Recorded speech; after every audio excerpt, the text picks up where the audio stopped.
কথায় আছে ইয়ার্কির আরেক নাম লোকসান, এবং সেই লোকসান যদি শারীরিক হয় তবে তার থেকে দুঃখের হয়তো আর কিছু হতেই পারে না। বর যাচ্ছে ঘোড়ায় চলে, গলায় মোটা নোটের মালা। হঠাৎই পাশ থেকে আসা এক দ্রুতগতিতে টেম্পো চালক সেই নোটের মালাটি ছিনতাই করে চম্পট দেয়।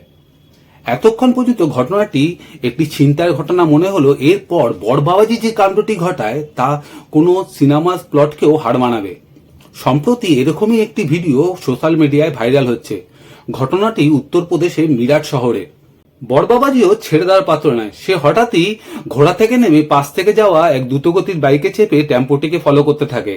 কিছুক্ষণের মধ্যেই টেম্পোর কাছাকাছি পৌঁছেই চলন্ত অবস্থায় টেম্পোর জানলা লক্ষ্য করে লাফ মারে। বেগতিক দেখে টেম্পো চালক টেম্পো থামিয়ে দেয়।